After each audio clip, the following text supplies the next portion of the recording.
Mon mari m'a envoyé un SMS pendant les funérailles de ma mère, j'emmène les enfants à Disney World, ils ont besoin de souvenirs heureux, pas de tes drames. Je l'ai enterré seul. 3 jours plus tard, il est revenu pour trouver les serrures changées, ses affaires faites, et une citation à comparaître. Les photos du voyage à Disney avec sa maîtresse? La pièce préférée de mon avocat. Nous savons tous les deux qu'elle ne m'a jamais aimé de toute façon. Gère les funérailles toi-même. J'ai mieux à faire. Le message brillait sur l'écran de mon téléphone alors que le révérend Williams levait la main pour la bénédiction finale. J'ai regardé les mots apparaître caractère par caractère tandis que 60 personnes endeuillées se tenaient la tête basse autour de la tombe de ma mère Aubrey, complètement inconsciente que mon monde venait de basculer. Mon doigt tremblait alors que je remontais pour confirmer l'expéditeur. Mon mari depuis 23 ans venait de porter le coup le plus cruel imaginable alors que je me tenais à côté du cercueil de ma mère. Aucune condoléance, aucune excuse pour son absence, juste de la malice calculée enveloppée dans la commodité numérique. J'ai jeté un coup d'œil autour du cimetière, m'attendant à le voir rôder derrière une pierre tombale avec ce sourire narquois qu'il arborait quand il pensait avoir gagné une dispute. Mais il n'y avait que de l'espace vide là où il aurait dû se trouver, me soutenant pendant le jour le plus difficile de ma vie. Accorde-lui le repos éternel, ô Seigneur, entonna le révérend, sa voix portant à travers la matinée d'octobre, et que la lumière perpétuelle luise sur elle. Les mots semblaient dénués de sens maintenant. Tout ce à quoi je pouvais penser, c'était John quelque part de l'autre côté de la ville, probablement à son bureau ou en train de déjeuner, complètement indifférent au fait que la femme qui m'avait élevé était en train d'être mise en terre. La même femme qui l'avait accueilli dans notre famille à bras ouverts malgré ses réserves privées. Alors que le service se terminait, ma sœur Linda apparut à mon coude. Ses yeux rougis cherchaient la foule qui se dispersait avant de se poser sur moi avec inquiétude. « Kim, où est John ? » Je le cherchais depuis ce matin. Le mensonge se forma automatiquement, poli par des années de pratique. Urgence client. Tu sais à quel point ces acheteurs peuvent être exigeants. Les sourcils de Linda se rapprochèrent. Le samedi, pendant les funérailles de maman. L'entendre prononcer à voix haute rendait l'excuse ridicule même à mes yeux, mais j'étais devenue experte dans la défense des absences de John. C'est une transaction commerciale majeure. Il était désolé de manquer cela. Le deuxième mensonge vint plus facilement que le premier, ce qui aurait dû m'alerter davantage. Au lieu de cela, je ne ressentais rien d'autre qu'un espace froid et vide où mes émotions auraient dû être. Au foyer paroissial, la réception se déroula dans un flou de gratin et de condoléances. Je me déplaçais dans des groupes de personnes endeuillées, acceptant des étreintes et partageant des souvenirs, tandis que mon esprit restait fixé sur le message de John. La cruauté désinvolte n'était pas ce qui me choquait le plus. C'était l'honnêteté brute. Pour une fois, il m'avait montré exactement qui il était sans sa persona publique soigneusement entretenue. Votre mère était un tel trésor, dit Madame Henderson, me serrant les mains avec une force surprenante pour quelqu'un de ses 80 ans. Elle parlait de vous et des enfants constamment. John, bien sûr. Toujours si fier de votre famille. Je souriais et hochais la tête, me demandant ce que maman avait vraiment pensé de John pendant ces conversations calmes. Avait-elle remarqué des choses que j'avais appris à ignorer? La façon dont il rejetait mes opinions lors des dîners? Comment il faisait des remarques cinglantes sur mon apparence qu'il présentait comme des blagues? Son habitude de regarder son téléphone pendant le récital de piano d'Emma. En parlant de John, où est ce mari? Continua Madame Henderson, tendant le cou pour scanner la pièce bondée. J'espère qu'il n'attrape pas quelque chose. Crise de travail, répondis-je, les mots coulant sans effort maintenant. Il est absolument dévasté de ne pas avoir pu être là. Madame Henderson cliqua avec sympathie, mais j'attrapai le regard perplexe qu'elle échangea avec son mari. Tout le monde dans notre petite ville savait que John vendait de l'immobilier commercial depuis son bureau du centre-ville. Quel genre d'urgence pourrait l'éloigner des funérailles de sa belle-mère? Mon téléphone vibra à nouveau. Un autre message de John. Combien de temps encore va durer ce truc? Je pensais faire griller des steaks ce soir si tu n'es pas trop fatigué. La déconnexion était époustouflante. Pendant que j'étais entouré de personnes qui avaient fait des heures de route pour honorer la mémoire de ma mère, John planifiait le dîner comme s'il s'agissait d'un autre samedi. Comme si la femme qui avait façonné toute ma vie n'était qu'une inconvénience à gérer efficacement. Emma tira sur ma robe noire lors d'une accalmie de conversation. Le visage de ma fille de 7 ans était strié de larmes, son énergie habituellement pétillante atténuée par le poids de la perte. Maman, pourquoi papa n'est pas venu dire au revoir à mamie Aubray? La question arrêta toute conversation à portée d'oreille. Je me mis à genoux à la hauteur d'Emma, bien consciente des regards curieux des proches voisins alors que je cherchais des mots qui ne détruiraient pas son image de son père. Papa avait quelque chose de très important qu'il devait faire pour le travail aujourd'hui. Ma chérie, plus important que mamie. Sa logique innocente allait droit au cœur de tout ce qui n'allait pas dans mon mariage. Avant que je puisse formuler une réponse, Jake apparut à côté de nous. Mon fils de 10 ans avait essayé d'être fort toute la journée, mais la confusion assombrissait ses traits alors qu'il traitait la question de sa sœur. Le papa de Kyle a manqué le travail quand sa grand-mère est morte, dit Jake calmement.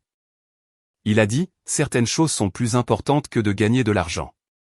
La comparaison traînait dans l'air comme une accusation sortie de la bouche des tout-petits. Que enseignais-je à mes enfants sur les priorités, sur le fait d'être présent pour les personnes que l'on aime?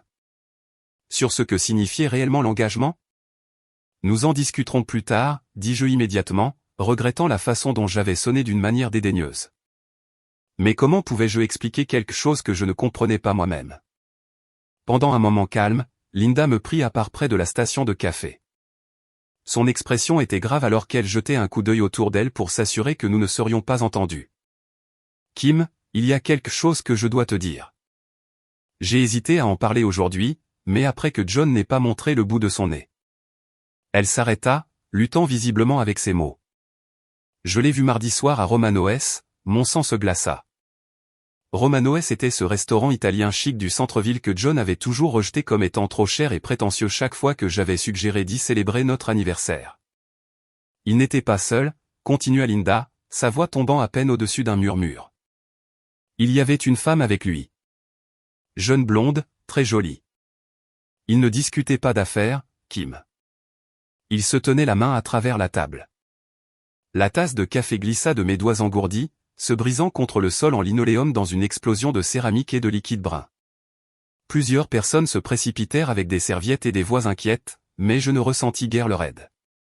Tout ce à quoi je pouvais penser, c'était mardi soir lorsque John avait prétendu qu'il montrait des propriétés à des investisseurs potentiels d'Atlanta et qu'il ne rentrerait pas avant 22 heures.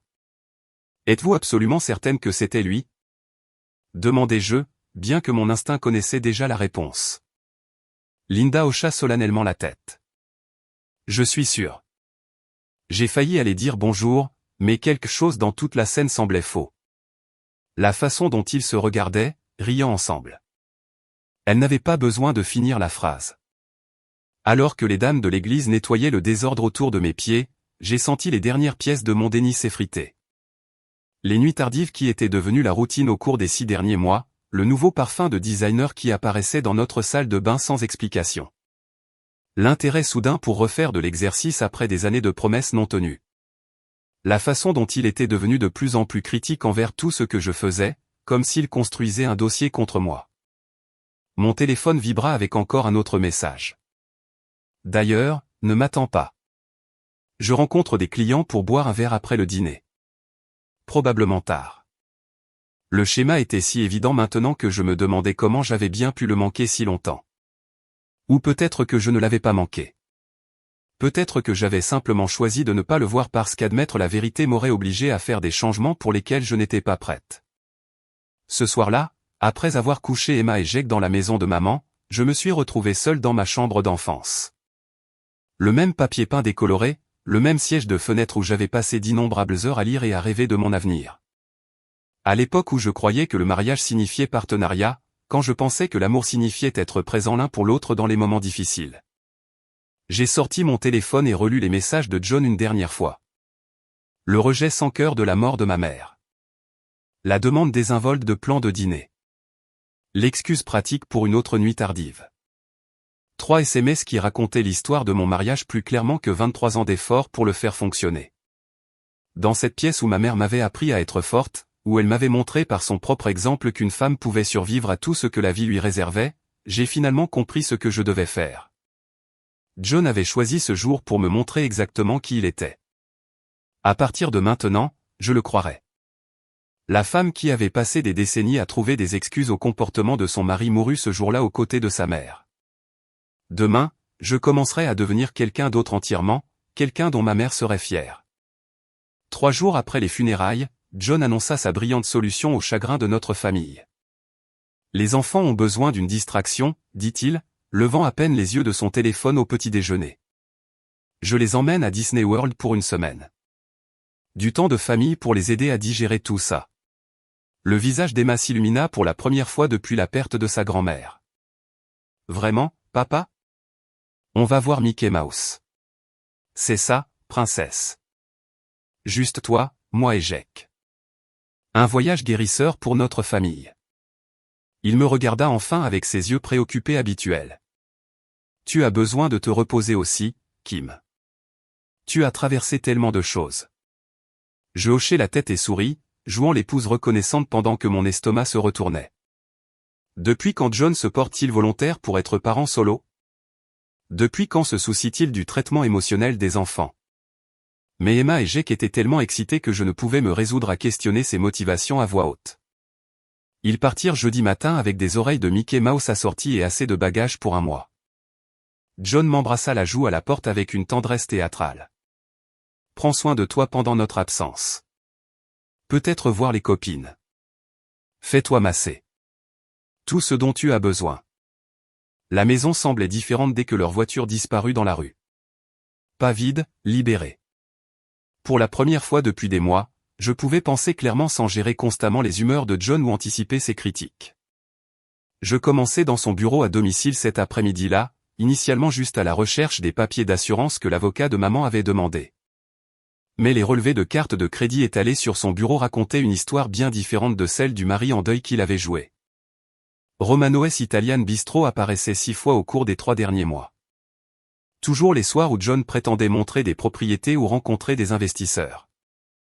Toujours des frais pour 2 personnes, du vin cher, des desserts qui suggéraient des dîners romantiques tranquilles plutôt que des réunions d'affaires. Mes mains tremblaient alors que je trouvais des reçus d'hôtel cachés derrière son écran d'ordinateur. Le Fairmont au centre-ville, le boutique à Savannah, la station de montagne à Asheville, toutes des escapades de week-end que je n'avais jamais faites, toutes facturées sur notre compte joint alors que je restais à la maison avec les enfants, croyant ces histoires sur les conférences immobilières et les obligations clients. Je photographiais tout avec mon téléphone. Mon passé de journaliste à l'université s'activait alors que je documentais méthodiquement chaque élément de preuve. Relevé bancaire montrant des retraits aux distributeurs automatiques dans des villes où John prétendait ne jamais être allé. Frais de restaurant qui correspondaient parfaitement à ses voyages d'affaires. Une piste papier de tromperie s'étendant sur près d'1 an. Les reçus de bijoux furent la pire découverte. Cachés dans un dossier marqué Documents fiscaux 2023. J'ai trouvé des reçus de Morrison & Fine Jewelry totalisant plus de $3000, un bracelet tennis, des boucles d'oreilles en diamant, un collier en or avec un pendentif en forme de cœur, aucun desquels n'était jamais apparu autour de mon cou ou sur mes poignets. J'ai regardé le reçu du collier en forme de cœur acheté juste 2 semaines avant notre anniversaire. Le même anniversaire où John m'avait donné une carte cadeau pour Target et m'avait dit qu'il était trop occupé pour faire des courses correctement. Le même anniversaire où il avait regardé son téléphone pendant notre dîner à Applebee's et s'était plaint du service. Ce soir-là, j'ai créé un faux profil Facebook en utilisant une photo trouvée en ligne d'une femme d'âge moyen générique.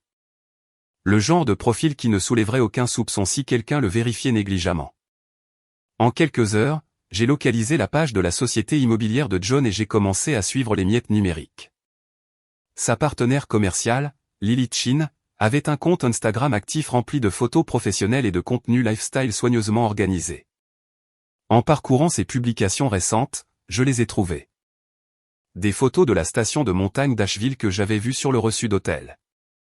Les mains de John clairement visibles sur plusieurs clichés, ajustant ses cheveux sur l'une, tendant la main à travers une table de restaurant sur une autre. Les légendes me retournaient l'estomac. Week-end parfait avec ma personne préférée. Quand quelqu'un de spécial vous surprend avec des vues sur la montagne. Je me sens reconnaissante pour cet amour inattendu. Publié exactement aux dates où John m'avait dit qu'il participait à une conférence immobilière commerciale à Charlotte. J'ai tout capturé sur écran, créant un fichier numérique qui ferait la fierté de n'importe quel détective. Photos d'eux faisant de la randonnée ensemble, partageant du champagne sur le balcon d'un hôtel, marchant main dans la main dans le centre-ville d'Asheville. Tout cela alors que j'étais à la maison avec Emma et Jake, me préparant pour les traitements du cancer de maman et gérant la maison seule. Vendredi matin, j'ai appelé le cabinet de Rebecca Martinez. Elle avait géré le divorce de mon amie Sarah il y a 2 ans et avait la réputation d'être à la fois méticuleuse et impitoyable pour protéger les intérêts de ses clients. J'ai besoin de vous voir le plus tôt possible, ai-je dit à son assistante. C'est urgent. Le bureau de Rebecca occupait le dernier étage d'un manoir victorien converti au centre-ville, tout en bois sombre et en livres de droit reliés en cuir. Elle était plus jeune que je ne m'y attendais, peut-être 45 ans, avec des cheveux gris acier et des yeux qui ne manquaient rien. Racontez-moi tout, dit-elle en s'installant derrière son immense bureau avec un bloc-notes. J'ai étalé les photos imprimées, les reçus et les relevés bancaires comme des preuves sur une scène de crime. L'expression de Rebecca est restée neutre alors qu'elle examinait chaque pièce, prenant des notes d'une écriture précise. « Depuis combien de temps suspectez-vous l'affaire » demanda-t-elle. Je n'ai confirmé que cette semaine, mais en y repensant, j'ai fait une pause, pensant à tous les signes que j'avais rationalisés. Les changements de comportement ont commencé il y a environ 1 an, peut-être plus. Y a-t-il des actifs communs que je devrais connaître? Immobilier, compte d'investissement, fonds de retraite. Notre maison est payée.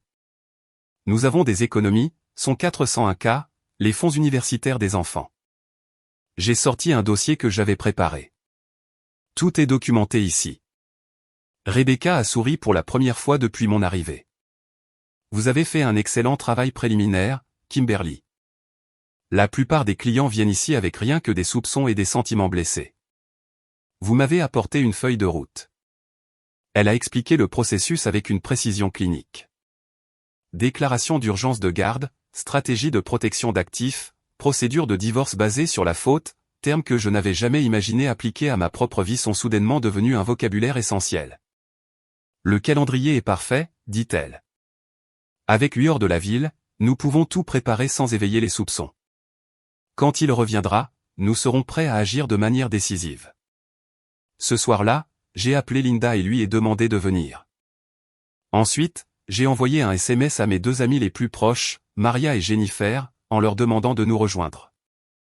Si j'allais démanteler ma vie et la reconstruire à partir de zéro, j'avais besoin de personnes en qui je pouvais avoir une confiance absolue. Elles sont arrivées en moins d'1 heure, armées de vin et d'expressions inquiètes. Je les connaissais toutes depuis l'université, à l'époque où nous étions de jeunes femmes avec de grands rêves et une foi inébranlable dans les fins heureuses. Je dois vous montrer quelque chose, dis-je, étalant la trahison de John sur ma table à manger comme un puzzle que nous devions résoudre ensemble. Le silence s'étira pendant plusieurs minutes alors qu'elles absorbaient les preuves. Maria, une infirmière praticienne, examina les reçus avec un détachement professionnel. Jennifer, une comptable, commença immédiatement à calculer l'impact financier. Linda resta assise, secouant la tête. Ce tas de mensonges, dit enfin Jennifer. Depuis combien de temps cela dure-t-il? Au moins 1 an, peut-être plus. J'ai été tellement stupide. Tu n'as pas été stupide, dit Maria fermement. Tu as fait confiance à ton mari, ce que les femmes sont censées faire. C'est lui qui a choisi d'abuser de cette confiance. Linda se pencha en avant, la mâchoire serrée par la détermination. De quoi avez-vous besoin de notre part? J'ai regardé autour de la table ces femmes qui avaient célébré mon mariage, assisté aux fêtes d'anniversaire de mes enfants et se tenaient à mes côtés aux funérailles de maman il y a quelques jours à peine. J'ai besoin d'aide pour rester forte. J'ai besoin de personnes qui me rappellent que je mérite mieux quand je commence à trouver des excuses pour lui. Considère cela comme fait, dit Jennifer. Nous te soutenons. Alors que nous faisions des plans pour la confrontation à venir, j'ai ressenti quelque chose que je n'avais pas éprouvé depuis des années. Un soutien sincère de la part de personnes qui se souciaient de mon bien-être plus que de maintenir les apparences sociales. John m'avait isolé si progressivement que j'avais presque oublié ce qu'était une vraie amitié. Mon téléphone vibra avec un SMS de Disney World. Une photo de John, Emma et Jake devant le château de Cendrillon. Tous les 3 rayonnant devant l'appareil photo. Les vacances parfaites en famille financées par l'argent qu'il avait dépensé pour sa maîtresse pendant des mois. J'ai montré la photo à mon équipe de soutien et Maria secoua la tête avec dégoût. Il utilise ses bébés comme accessoire pour ses mensonges. Plus maintenant, dis-je, sauvegardant la photo dans mon dossier de preuves. Tout ce qu'il fait à partir de maintenant ne fait que renforcer mon dossier. Pour la première fois depuis que j'avais lu ce cruel SMS aux funérailles de maman, je me sentais moi-même. La femme qui avait été enterrée sous des années de gaslighting et de manipulation refaisait enfin surface en grattant.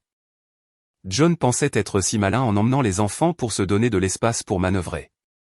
Ce qu'il avait en réalité fait, c'est me donner le temps de construire un dossier inébranlable contre lui. Quand il reviendrait de Disney World, il trouverait une femme très différente qui l'attendait. Lundi matin, pendant que John publiait une photo de lui et des enfants à Space Mountain avec la légende « Créer des souvenirs magiques avec mes bébés », je suis entré au palais de justice du comté de Riverside, portant un dossier en manie qui mettrait fin à notre mariage. Rebecca avait tout préparé pendant le week-end. La demande de divorce citait des différences irréconciliables et l'adultère, soutenue par une épaisse pile de preuves qui dépeignaient John à la fois comme un mari infidèle et un père négligent. Son absence aux funérailles de ma mère est devenue la pièce à conviction de notre dossier pour abandon émotionnel. « Es-tu prête pour ça ?» demanda Rebecca alors que nous approchions de la fenêtre du greffier. J'ai pensé au visage confus d'Emma quand elle avait demandé pourquoi papa n'était pas venu dire au revoir à mamie. Au reçu de bijoux pour des cadeaux que je n'avais jamais reçus. À ce SMS sans cœur alors que je me tenais à côté du cercueil de ma mère. Je n'ai jamais été plus prête pour quoi que ce soit de ma vie. La procédure de dépôt a pris moins de 20 minutes. 20 minutes pour documenter officiellement la fin de 23 ans de mariage. La greffière a estampillé chaque page avec une efficacité mécanique, complètement inconsciente qu'elle traitait le certificat de décès de ma vieille vie. La comparution d'urgence pour la garde est prévue vendredi matin, expliqua Rebecca alors que nous retournions à sa voiture. Cela nous donne 4 jours pour finaliser la protection des actifs pendant qu'il est encore en Floride, postant des photos de vacances. Notre premier arrêt fut la First National Bank, où j'étais cliente depuis l'université. La directrice, Madame Williams, connaissait ma famille depuis des décennies. Son expression devint de plus en plus préoccupée alors que Rebecca expliquait pourquoi nous devions geler nos comptes joints. « Je suis tellement désolée que vous traversiez cela, Kimberly, dit-elle en tapant des commandes dans son ordinateur. Surtout si peu de temps après avoir perdu votre mère. » Le calendrier n'est pas une coïncidence, répondit Rebecca sèchement. Les prédateurs frappent souvent lorsque leurs victimes sont les plus vulnérables. Madame Williams a gelé les comptes courants et d'épargne conjoint, protégeant près de 40 000 $ des représailles potentielles de John. Nous avons transféré la moitié sur un nouveau compte à mon nom uniquement, laissant suffisamment dans le compte joint pour éviter d'éveiller immédiatement les soupçons concernant les factures régulières. Qu'en est-il des fonds universitaires des enfants ? Demandai-je. Ils sont déjà à votre nom en tant que titulaire principal du compte, me rassura Madame Williams. Il ne peut pas les toucher sans votre signature. Un soulagement me submergea. Au moins, l'avenir d'Emma et Jake était sécurisé, quelle que soit la laideur de ce divorce. Mardi après-midi, Rebecca me présenta Marcus Thompson, un détective privé spécialisé dans les affaires matrimoniales. Il était plus jeune que je ne m'y attendais, peut-être 35 ans, avec ce type d'apparence quelconque qui se fondrait dans n'importe quelle foule. Vos habitudes sont très prévisibles, dit Marcus, examinant les preuves que j'avais compilées. Les hommes comme lui s'en tiennent généralement aux routines une fois qu'ils se sentent à l'aise. Cela facilite mon travail. Il avait déjà identifié l'hôtel où John et Lily se rencontraient habituellement pour leurs escapades de week-end. Le Grand View Resort, à 2 heures au nord de la ville, se présentait comme une retraite romantique pour couple. Marcus avait réservé la chambre d'Axan Grave Côté pour le week-end à venir. Sur la base de leur activité sur les réseaux sociaux et de vos relevés de cartes de crédit, ils seront là samedi soir, expliqua-t-il. J'aurai tout documenté avant le départ dimanche. La nature clinique de la planification pour détruire les mensonges de mon mari semblait surréaliste mais aussi habilitante. Après des années à réagir aux manipulations de John, je reprenais enfin le contrôle du récit. Mercredi matin, le serrurier arriva. Carlos est arrivé à 8 heures avec sa camionnette pleine d'outils et une discrétion totale. Rebecca l'avait spécifiquement recommandé pour les situations domestiques délicates. Vous voulez que les serrures de toutes les portes extérieures soient changées ? Demanda-t-il, examinant notre entrée principale. Absolument toutes, y compris le garage et l'accès au sous-sol. Pendant que Carlos travaillait, j'emballais les affaires de John avec un soin méticuleux. Non pas par affection persistante, mais parce que je voulais qu'il n'ait aucun prétexte pour prétendre que j'avais endommagé ses biens par dépit. Tout était plié soigneusement, trié par catégorie, emballés et étiquetés. Ses costumes chers, ses clubs de golf, le parfum qu'il avait commencé à porter pour Lily. Je me suis retrouvé à m'attarder sur une photo glissée dans le tiroir de sa commode. Notre jour de mariage, tous deux impossiblement jeunes et pleins d'espoir. Pendant un instant, le chagrin de ce que nous avions perdu menaça de submerger ma détermination. Puis je me suis souvenu de son SMS pendant les funérailles de maman, et le chagrin s'est retransformé en détermination. Linda est arrivée cet après-midi-là pour m'aider à répéter la conversation que j'aurais à avoir avec Emma et Jake. Nous nous sommes assises dans mon salon à jouer différents scénarios pendant que j'essayais de trouver des mots qui expliqueraient les choix de leur père sans détruire leur sentiment de sécurité. Papa a pris des décisions qui ont blessé notre famille. Je m'entraîne à dire, parfois, les adultes font des erreurs qui les obligent à ne plus pouvoir vivre ensemble. Mais ce n'est pas de ta faute, et papa t'aime toujours très fort. Et si elle demande pourquoi il doit partir? Demanda Linda, jouant l'avocate du diable. Parce que papa a besoin d'apprendre à faire de meilleurs choix et parfois les gens ont besoin d'espace pour le comprendre. Les réponses semblaient inadéquates, mais Rebecca avait souligné l'importance de garder les explications simples et adaptées à l'âge. Les détails viendraient plus tard, quand elle serait assez grande pour comprendre la pleine portée de la trahison de leur père. Jeudi soir, Marcus m'a appelé avec une mise à jour. Ils se sont enregistrés au Grand View Resort il y a 1 heure. La même suite qu'ils ont utilisée 3 fois auparavant. Je suis en position. Mon téléphone vibra presque immédiatement avec un SMS de John. Les enfants sont fatigués mais s'amusent beaucoup. Probablement tard pour rentrer dimanche. Ne m'attends pas.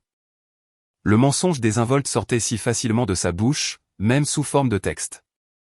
Il mettait en place son alibi pour le week-end pendant que Marcus se préparait à documenter ses activités réelles. L'ironie était presque drôle. Vendredi matin, je me suis habillé soigneusement pour la comparution d'urgence pour la garde. Professionnelle mais pas agressive, avait conseillé Rebecca. Costume bleu marine sobre, bijoux discrets, cheveux tirés en un chignon net. Je voulais avoir l'air du parent stable, le choix responsable pour la garde principale. Le palais de justice était plus animé que je ne m'y attendais, rempli de personnes naviguant dans leur propre crise juridique. J'ai repéré plusieurs autres femmes avec des dossiers en manille similaires et des expressions choquées. Nous étions toutes membres du même club indésirable. La juge Patricia Morrison avait la réputation d'être juste, mais peu tolérante au jeu. Elle a examiné notre dossier avec des yeux perçants pendant que l'avocat de John, nommé d'office, s'affairait à monter une défense sans la présence de son client. Votre honneur, M. Thompson s'occupe actuellement de ses enfants pendant leur pause scolaire, a plaidé faiblement l'avocat. Son absence aujourd'hui ne devrait pas lui être reprochée. Rebecca s'est tenue avec une autorité calme. Votre honneur, le défendeur a choisi d'emmener des enfants mineurs hors de l'État pendant une crise familiale immédiatement après avoir manqué les funérailles de sa belle-mère. Ce comportement démontre un jugement médiocre et des priorités discutables concernant les besoins émotionnels des enfants. L'expression de la juge Morrison suggérait qu'elle était d'accord. La garde d'urgence est accordée aux pétitionnaires. Les enfants resteront sous la garde principale de Madame Thompson en attendant de nouvelles audiences. En sortant de cette salle d'audience, j'ai eu l'impression de respirer librement pour la première fois depuis des mois. Quoi qu'il arrive ensuite, mes enfants seraient en sécurité et protégés pendant que nous traversions ce processus. Samedi après-midi, mon téléphone a sonné. Marcus m'appelle du Grand View Resort. J'ai tout ce dont vous avez besoin, dit-il simplement. Des photos claires, des preuves vidéo, même des enregistrements audio de leur balcon. L'affaire de votre mari est maintenant officiellement documentée au-delà de tout déni possible. J'ai raccroché et regardé autour de ma maison. Vraiment regardé pour la première fois depuis des années. La maison à laquelle John n'aurait plus accès, l'espace où Emma et Jake continueraient de grandir. Mais sans le courant toxique de la tromperie de leur père empoisonnant l'atmosphère. Dimanche soir, je me suis assise sur mon porche avec une tasse de café, attendant les phares. Quand John rentrerait de Disney World, il trouverait de nouvelles serrures, des sacs emballés et une femme qui savait enfin exactement qui il était. La femme qui avait trouvé des excuses pendant 23 ans avait disparu. À sa place se trouvait quelqu'un de plus fort, quelqu'un qui avait appris que l'amour sans respect n'était qu'une autre forme d'abus. J'étais prête pour ce qui allait arriver. Les phares ont balayé la fenêtre de mon salon à 21h47. J'ai regardé derrière le rideau alors que la BMW de John entrait dans notre allée. La banquette arrière était remplie de souvenirs de Disney World et d'enfants fatigués. Mon cœur battait contre mes côtes, mais mes mains restaient stables alors que je vérifiais une dernière fois l'application d'enregistrement sur mon téléphone. Emma et Jake sont sortis de la voiture, serrant des peluches et bavardant de leur semaine magique. John avait l'air détendu, rafraîchi, pensant probablement même qu'il avait réussi une autre tromperie parfaite. Il n'avait aucune idée que pendant qu'il jouait le père dévoué en public, j'étais en train de démanteler systématiquement ces mensonges soigneusement construits. J'ai entendu sa clé glisser dans la serrure de la porte d'entrée, suivi d'un jiggling confus quand elle ne tournait pas. Puis le silence. Je pouvais l'imaginer se tenir là, probablement en train de vérifier s'il avait la bonne clé, son esprit luttant pour traiter cette première fissure dans son univers contrôlé. La sonnette a retenti, puis à nouveau, plus insistante. Kim, la clé ne fonctionne pas. As-tu fait changer les serrures? Sa voix portait la patience forcée de quelqu'un qui essayait de garder son calme devant les enfants. J'ai ouvert la porte, mais j'ai gardé la chaîne de sécurité engagée, créant juste assez d'espace pour parler. Le visage de John apparut dans l'ouverture, son expression passant de la confusion à l'alarme alors qu'il prenait mon calme. Bonjour, John. Emma, Jake, venez faire un câlin à maman. Les enfants se sont faufilés par l'étroite ouverture plein d'histoires sur les montagnes russes et les petits déjeuners avec les personnages. Je les ai serrés contre moi pendant que John restait figé sur son propre Porsche, toujours en train de traiter la réalité d'être enfermé dehors. Les enfants, montez à l'étage et préparez-vous pour le lit. Vous pourrez me parler de Disney World demain. Ils ont dévalé les escaliers, leur bavardage innocent s'estompant alors que John et moi nous faisions face de l'autre côté du seuil. J'ai élargi la porte mais je suis resté bloquant son entrée. Que se passe-t-il, Kim? Pourquoi mes affaires sont-elles sur le porche? Je lui ai tendu l'enveloppe en manille contenant les papiers du divorce et l'ordonnance de protection. Je pense que vous trouverez tout expliqué là-dedans. Ses mains tremblaient légèrement alors qu'il déchirait l'enveloppe. J'ai regardé son visage passer de l'incrédulité à la panique, puis à la rage alors qu'il lisait la documentation méticuleuse de Rebecca sur sa trahison. C'est fou, murmura-t-il, puis plus fort.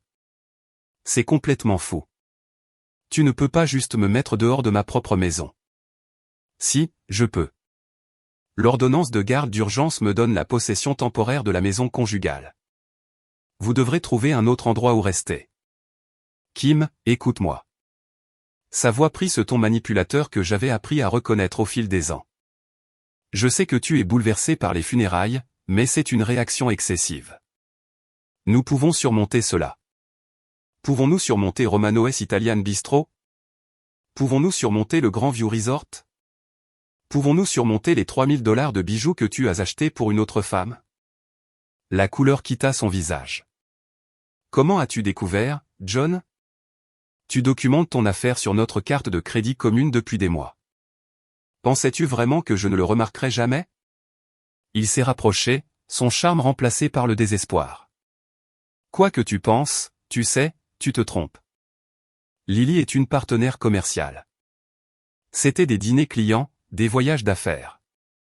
Les partenaires commerciaux ne se tiennent pas la main à travers les tables de restaurant. Ils ne réservent pas des suites romantiques dans des complexes hôteliers de montagne, et ils ne publient certainement pas de photos d'eux en train de faire de la randonnée ensemble pendant que tu es censé être dans des conférences immobilières. Tu m'as espionné. Sa voix se brisa d'indignation comme si j'étais celle qui avait violé nos vœux de mariage. Je faisais attention. Ce que j'aurais dû faire il y a des années. C'est là que le façade s'est finalement complètement fissuré. Le visage de John se tordit de fureur alors qu'il poussait contre la porte, essayant de forcer son entrée. C'est ma maison. Ce sont mes enfants. Tu ne peux pas simplement décider de faire exploser notre famille parce que tu as une sorte de crise. Je reculai et commençai à fermer la porte. La crise a eu lieu il y a 23 ans quand je t'ai épousé. C'est moi qui me rétablis finalement. Il frappa à la porte de ses 2 poings, sa voix montant en criant. Ouvre cette porte tout de suite, Kim. Nous devons en parler comme des adultes. Papa. La voix effrayée d'Emma appela d'en haut de l'escalier. Pourquoi tu cries? J'ai regardé le visage effrayé de ma fille et j'ai senti ma résolution se renforcer. Retourne dans ta chambre, ma chérie. Papa est juste confus à propos de quelque chose, mais tout va bien. Les coups de John s'intensifièrent. Kim, ouvre cette porte. Tu effraies les enfants. C'est ce que tu veux? J'ai activé l'application d'enregistrement et tenu mon téléphone près de la porte, capturant chaque menace, chaque manipulation, chaque tentative désespérée de reprendre le contrôle. Tout cela irait à Rebecca, qui l'ajouterait à notre dossier de preuves croissant. Pendant l'heure suivante, John alternait entre la rage et le faux remords. Il hurlait sur ses droits de père, puis passait à des excuses larmoyantes sur le fait d'être un meilleur mari. Il menaçait d'action en justice, puis suppliait une autre chance. La performance était presque impressionnante dans sa portée, mais je l'avais déjà vu sous des doses plus petites au fil des ans. Finalement, l'épuisement sembla le submerger. « Ce n'est pas fini, Kim, dit-il par la porte, sa voix s'encriait. Je ne vais pas te laisser détruire notre famille. Notre famille a été détruite au moment où tu as choisi une autre femme plutôt que ta femme et tes enfants. Je ne fais que nettoyer l'épave. » J'ai entendu ses pas se retirer sur les marches du Porsche, suivi du claquement de la portière de sa voiture. Le moteur de la BMW rugit avec une agressivité inutile avant qu'il ne quitte en crissant l'allée, probablement en espérant que les voisins remarqueraient sa sortie dramatique. Emma descendit 1 heure plus tard, serrant sa nouvelle poupée Minnie Mouse. « Maman, pourquoi papa ne pouvait pas entrer ?» Je me mis à genoux à sa hauteur, choisissant mes mots avec soin. Parfois, les adultes font des choix qui blessent leur famille. Quand cela arrive, nous devons avoir un peu d'espace pendant que nous essayons de trouver comment réparer les choses. Papa a fait de mauvais choix? L'innocence dans sa question me brisa le cœur. Oui, ma chérie. Papa a fait de mauvais choix. Mais cela ne veut pas dire qu'il ne vous aime pas toi et Jake. Cela signifie juste que nous devons vivre différemment pendant un certain temps. Jake apparut dans l'embrasure de la porte, son esprit de 10 ans travaillant clairement pour traiter ce dont il avait été témoin. Vous et papa divorcé? J'avais répété cette conversation avec Linda, mais faire face aux questions directes de mon fils me semblait toujours comme sauter d'une falaise. Jake, nous le faisons, mais cela ne change rien à quel point nous vous aimons tous les deux. Certaines choses concernant notre famille seront différentes, mais toi et Emma serez toujours la chose la plus importante dans nos deux vies. Mardi matin, mon téléphone a sonné pendant que je préparais les déjeuners des enfants pour l'école. Un numéro inconnu, mais j'ai quand même répondu. Est-ce que c'est Kimberly Thompson? La voix était jeune, féminine, incertaine. Oui. Qui est-ce? C'est Lily Chin. Je pense que nous devons parler. Ma prise sur le téléphone se resserra. J'écoute. J'ai reçu quelques SMS hier. Des captures d'écran de conversation entre John et d'autres femmes. Je ne sais pas qui les a envoyées, mais sa voix se brisa légèrement. Je n'avais aucune idée que je n'étais pas la seule. Alors la trahison de John était encore plus profonde que je ne l'avais découvert. Des femmes multiples, des mensonges multiples, des vies multiples qu'il jonglait tout en jouant le mari et le père dévoué à la maison. Je suis désolé que tu aies eu à le découvrir ainsi, dis-je, et étonnamment, je le pensais. Je pensais être amoureuse de lui. Je pensais qu'il allait te quitter pour moi. Il pleurait maintenant. Je me sens tellement stupide. Tu n'es pas stupide. Tu n'es qu'une autre de ses victimes. Après qu'elle ait raccroché, je me suis assise à la table de ma cuisine avec une tasse de café, m'émerveillant de l'ironie. La toile de tromperie de John était devenue si complexe qu'elle s'effondrait maintenant sous son propre poids. L'homme qui s'enorgueillissait d'être un maître manipulateur s'était finalement déjoué. Mon téléphone vibra avec un SMS de Rebecca. L'avocat de John a appelé. Ils veulent discuter des termes du règlement. Apparemment, on lui a conseillé que se battre publiquement serait un suicide professionnel. Je souris en tapant en retour, dites-leur que nous examinerons les offres raisonnables. La femme qui avait accepté des miettes d'affection pendant 23 ans avait disparu. À sa place se trouvait quelqu'un qui savait exactement ce qu'elle valait, et plus important encore, ce qu'elle ne tolérerait pas. John m'avait appris à être reconnaissante pour le strict minimum. Maintenant, il allait apprendre ce qui se passait quand quelqu'un exigeait enfin ce qu'il méritait. La conférence de règlement a eu lieu dans une salle de conférence stérile au palais de justice 3 semaines plus tard. John était assis en face de moi à la table en chêne poli, semblant plus petit quelque part dans son coûteux costume, tandis que son avocat feuilletait des papiers avec l'air vaincu de quelqu'un qui savait qu'il livrait une bataille perdue. Rebecca était arrivée avec 3 boîtes de preuves et la confiance d'un procureur qui n'avait jamais perdu un procès. Elle a étalé les photographies de Marcus sur la table comme une quinte flush royale. John et Lily au Grand View Resort, se tenant la main à Romanoes, s'embrassant sur un sentier de randonnée. Chaque image était plus dévastatrice que la précédente. Ma cliente est prête à être raisonnable, commença faiblement l'avocat de John. Mais nous pensons que les demandes de Madame Thompson sont excessives compte tenu des circonstances. Excessives, la voix de Rebecca aurait pu couper le verre. Votre client a dépensé plus de 15 000 $ pour sa maîtresse alors que sa femme s'occupait d'une mère mourante. Il a abandonné sa famille dans son plus grand moment de besoin. Je dirais que les demandes de ma cliente sont remarquablement retenues. John a finalement parlé, sa voix portant ce ton manipulateur familier. Kim, sois raisonnable. Nous avons construit cette vie ensemble. Tu ne peux pas tout prendre. Je l'ai regardé droit dans les yeux pour la première fois depuis le début de la réunion. J'ai construit cette vie, John. Tu est juste installé tout en poursuivant d'autres femmes. Son avocat a essayé une approche différente. Les enfants ont besoin de stabilité. La garde partagée serait. Les enfants ont besoin de protection contre un père qui leur apprend que la trahison et l'égoïsme sont acceptables. Rebecca a fait glisser un dossier sur la table. Ce sont des déclarations d'enseignants, de voisins et de membres de la famille documentant l'absence constante de M. Thompson de la vie de ses enfants. J'ai regardé le visage de John pendant que son avocat lisait les témoignages. Madame Patterson de l'école d'Emma, notant que John avait manqué toutes les conférences parents-enseignants pendant 3 ans. L'entraîneur Miller de l'équipe de baseball de Jake documentant l'absence de John à tous les matchs cette saison. Même notre voisin âgé, M. Andry, qui avait vu John partir pour 4 voyages d'affaires qui coïncidaient avec des escapades romantiques. C'est de l'assassinat de personnages, protesta John, mais sa voix manquait de conviction. C'est de la documentation, corrigea Rebecca. Votre client a fait ses choix. Nous les présentons simplement au tribunal. Les négociations s'étirèrent sur 4 heures. L'avocat de John essaya de sauver quelque chose des décombres, mais chaque argument s'effondra sous la présentation méthodique des preuves de Rebecca. Les relevés financiers montrant le schéma de tromperie, les relevés de cartes de crédit révélant l'ampleur de sa trahison, les témoignages dressant le portrait d'un mari et d'un père absent. Lorsque la juge Morrison rendit finalement sa décision 2 jours plus tard, la salle d'audience semblait électrique de tension. Je me suis assise entre Rebecca et Linda, les mains calmement jointes sur mes genoux tandis que John s'agitait à la table des défendeurs. Le tribunal trouve des preuves claires d'adultère et de mauvaise conduite financière. La juge Morrison annonça sa voix portant le poids de l'autorité absolue. La garde principale est accordée à Madame Thompson, ainsi qu'à la maison conjugale et à 65% des actifs conjugaux. Le souffle court et aigu de John était audible dans toute la salle d'audience. M. Thompson aura des visites supervisées un week-end sur 2 et une soirée par semaine, qui seront réévaluées dans 6 mois en fonction de sa conformité aux ordonnances du tribunal. De plus, il devra payer une pension alimentaire mensuelle de 3 000 $ pour assurer la stabilité continue des enfants.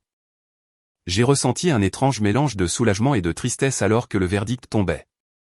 Soulagement que Emma et Jake seraient protégés. Tristesse pour la famille que nous aurions pu être si John avait choisi différemment. En sortant de ce palais de justice, j'ai eu l'impression de sortir d'une grotte dans laquelle j'étais piégé depuis des décennies. L'air d'octobre semblait vif et pur, plein de possibilités que j'avais oubliées existaient. Le premier mois après la finalisation du divorce apporta des défis que je n'avais pas anticipés. Emma luttait avec des cauchemars, se glissant souvent dans mon lit à 3 heures du matin, demandant si papa allait jamais rentrer. Jake est devenu protecteur d'une manière qui me brisait le cœur, vérifiant les serrures chaque nuit et me demandant si j'avais besoin d'aide pour des tâches qu'il n'avait jamais remarquées auparavant. Mais lentement, nous avons trouvé notre rythme. Les samedis matins sont devenus des compétitions de crêpes avec Emma et Jake choisissant à tour de rôle les formes. Les dimanches après-midi étaient consacrés à l'exploration des parcs locaux et des musées que nous n'avions jamais eu le temps de visiter lorsque le programme de John dominait nos week-ends. « Maman, peut-on avoir de la glace pour le dîner ?» demanda Emma un mardi soir alors que nous traversions l'épicerie. L'ancienne moi aurait dit non, inquiète pour la nutrition et la planification correcte des repas. La nouvelle moi a acheté 3 saveurs différentes et nous les avons mangées tout en regardant des films Disney sur le canapé. C'est le meilleur dîner de tous les temps, déclara Jake, du chocolat sur le menton. Je pense aussi, j'ai convenu et je le pensais sincèrement. Au travail, quelque chose de fondamental avait changé. Sans les critiques constantes de John résonnant dans ma tête, je me suis retrouvé à prendre la parole lors des réunions, à proposer des idées que j'aurais gardées pour moi auparavant. Lorsque ma superviseure, Patricia, m'a appelé dans son bureau 6 semaines après le divorce, je m'attendais à une autre affectation de projet. Kimberly, j'ai observé votre travail récemment et je suis impressionné. La présentation du comte Morrison était exceptionnelle. Que penseriez-vous de prendre la relève en tant que chef de projet senior? La promotion s'accompagnait d'une augmentation de salaire de 30% et de mon propre bureau. L'ancienne moi aurait immédiatement été inquiète de savoir si j'étais qualifié, si John approuverait les longues heures. La nouvelle moi a accepté sur le champ. J'attends cette opportunité depuis des années, ai-je dit à Patricia et j'ai réalisé que c'était vrai. La partie inattendue de ma nouvelle vie fut la façon dont les autres femmes commencèrent à me contacter. Des amis d'amis qui avaient entendu parler de ma situation, des voisines qui étaient piégées dans des mariages similaires, des femmes de l'école d'Emma qui me voyaient prospérer en tant que mère célibataire et voulaient savoir comment j'avais trouvé le courage de partir. Sarah Martinez m'a contacté via Facebook en novembre. Son message était hésitant mais désespéré. J'ai entendu parler de ton divorce par des amis communs. Je pense que je suis dans une situation similaire, mais je ne sais pas par où commencer. Seriez-vous disposé à en parler? Nous nous sommes rencontrés pour prendre un café ce samedi pendant que les enfants étaient en visite supervisée avec John. Sarah était plus jeune que moi, peut-être 35 ans, avec le même regard hanté que j'avais porté pendant des années. Son mari Tom était un avocat qui l'avait convaincu qu'elle ne survivrait jamais financièrement sans lui. Il me dit que je suis trop stupide pour comprendre nos finances, dit-elle, les mains tremblantes alors qu'elle tenait sa tasse de café. Mais j'ai trouvé des reçus d'hôtel dans sa voiture, et ils ne correspondent pas à ses voyages d'affaires. J'ai passé 2 heures à partager tout ce que j'avais appris. Comment documenter les preuves en toute sécurité? Les coordonnées de Rebecca. L'importance de construire un réseau de soutien avant de faire des mouvements. Tu es plus forte que tu ne le penses, lui dis-je en nous séparant. Je pensais être piégé aussi. Mais les femmes sont capables de beaucoup plus que ce que l'on nous apprend à croire. 3 mois plus tard, Sarah a demandé le divorce. 1 mois plus tard, elle a référé une autre femme à moi. Les mots se sont répandus à travers un réseau invisible de femmes soutenant des femmes. Chacune aidant la suivante à trouver son chemin hors des ténèbres. À Noël, je faisais du bénévolat à Safe Harbor, une organisation locale soutenant les femmes quittant des relations abusives. Tous les abus ne laissent pas de bleu, j'ai appris. Certains d'entre eux viennent déguisés en amour enveloppé de contrôle financier et de manipulation émotionnelle. Tu leur donnes de l'espoir, la coordinatrice, Janet, m'a dit après une séance de groupe. Elle voit ce qui est possible quand quelqu'un comme elle se bat et gagne. Ce soir-là, j'ai couché Emma et Jake dans leur lit dans notre maison. Vraiment notre maison maintenant. Fini de marcher sur des œufs, en attendant les critiques de John. Fini de trouver des excuses pour son absence ou sa cruauté. Maman, dit Emma d'un ton endormi. Es-tu heureuse maintenant? J'ai regardé autour de leur chambre, décorée de nouvelles œuvres d'art et de peluches que nous avions choisies ensemble. Par la fenêtre, je pouvais voir le jardin que j'avais commencé à planter, quelque chose que John avait toujours opposé comme étant trop de travail. Oui, ma chérie. Je suis très heureuse maintenant. Et pour la première fois depuis 23 ans, c'était complètement vrai. Le printemps arriva avec des nouvelles inattendues qui me firent sourire en buvant mon café du matin. Linda m'a appelé pendant que je préparais les enfants pour l'école, sa voix débordant d'une joie à peine contenue. Kim, tu ne croiras pas ce qui s'est passé au bureau de John hier. Tout le monde en parle. J'ai calé le téléphone entre mon oreille et mon épaule tout en préparant le déjeuner de Jake. Qu'est-ce qui s'est passé? Les RH ont finalement enquêté sur sa relation avec Lily.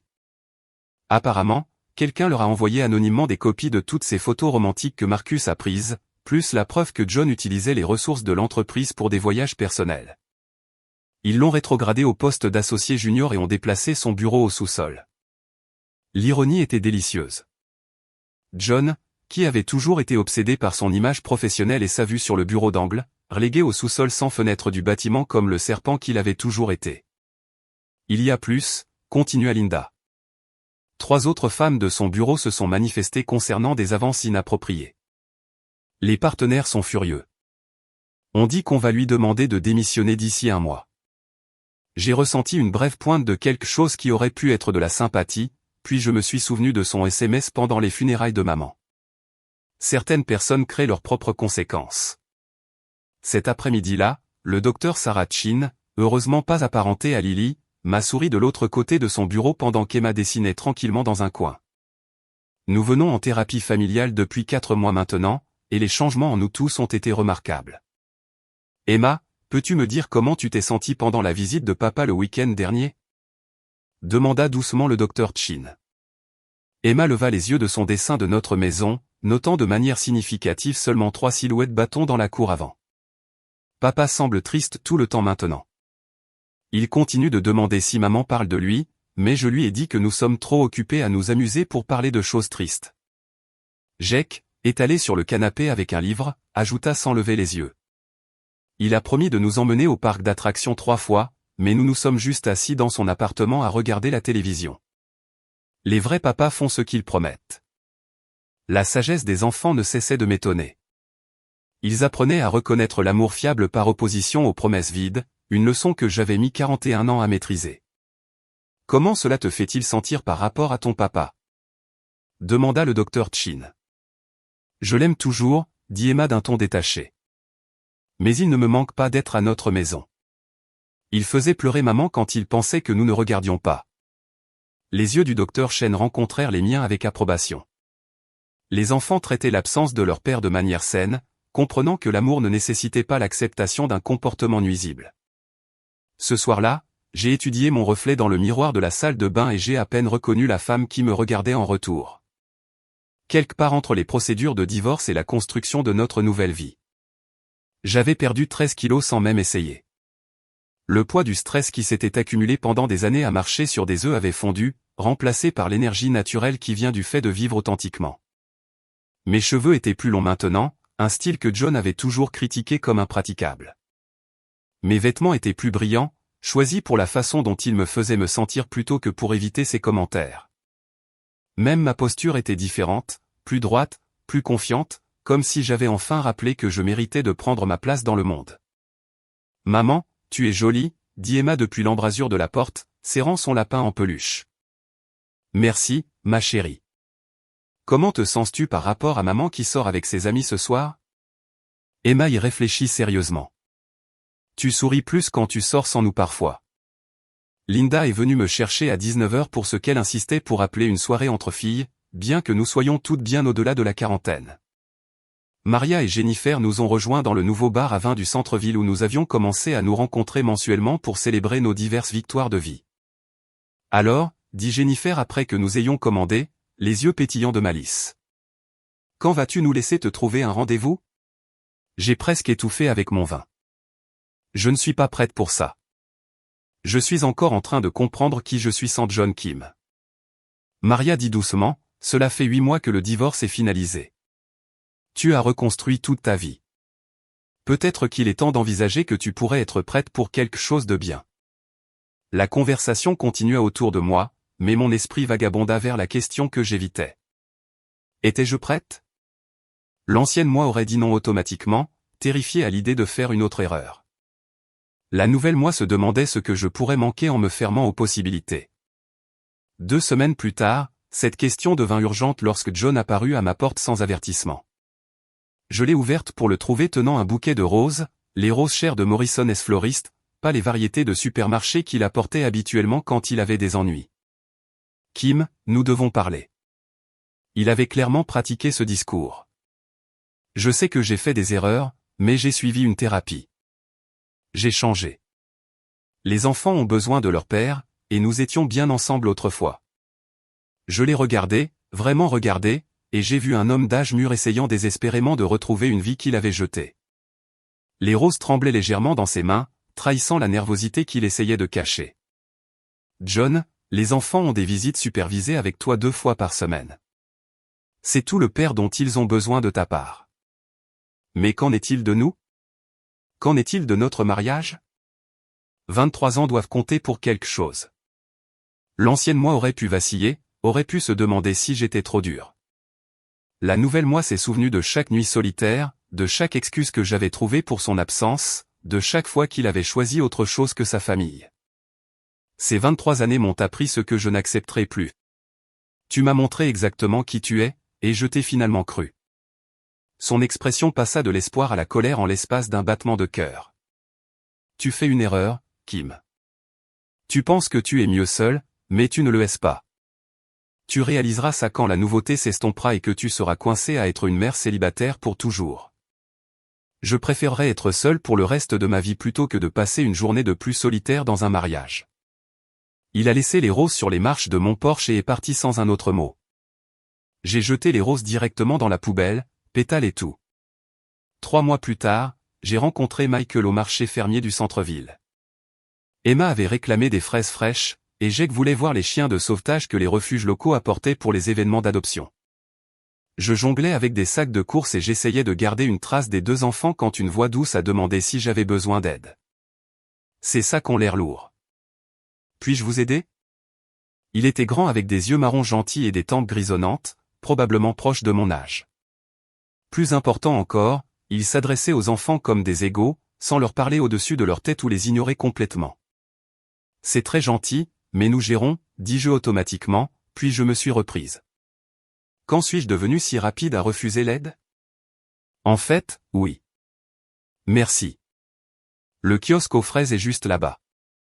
Son nom était Michael Patterson, un veuf dont la femme était décédée 3 ans plus tôt d'un cancer.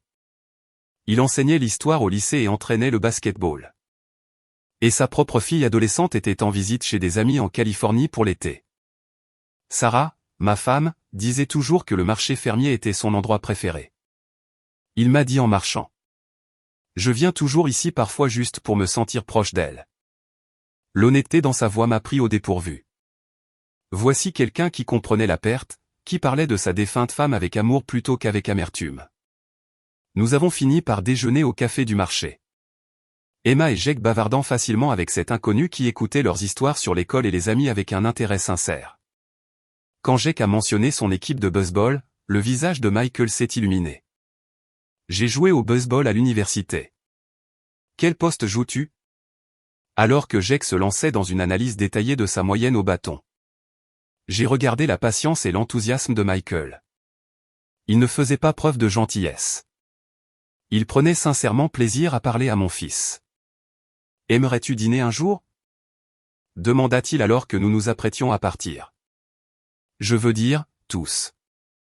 Je connais un excellent restaurant familial avec les meilleures coupes glacées en ville. Les yeux d'Emma s'écarquillèrent d'excitation, mais elle regarda vers moi pour la permission. Peut-on, maman? J'ai hésité un instant, puis j'ai réalisé que cette hésitation n'était pas de la peur. C'était l'anticipation délicieuse de quelque chose de bon qui allait commencer. Nous aimerions beaucoup, dis-je et je le pensais sincèrement. Pour la première fois de ma vie d'adulte, je choisissais quelqu'un qui me choisissait en retour. Quelqu'un qui se présentait, qui tenait ses promesses, qui comprenait que l'amour signifiait partenariat plutôt que contrôle. Debout sur ce marché fermier avec mes enfants et cet homme gentil qui était apparu dans nos vies comme un cadeau inattendu, j'ai finalement compris ce que ma mère avait toujours su. Je méritais d'être aimé complètement, honnêtement et sans réserve. La femme qui avait accepté des miettes pendant 23 ans avait disparu à jamais. À sa place se tenait quelqu'un prêt pour le festin. Quel moment du parcours de Kimberly vous a le plus touché?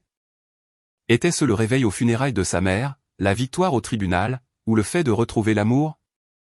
Partagez votre passage préféré dans les commentaires ci-dessous. Votre histoire pourrait inspirer une autre femme à trouver sa force.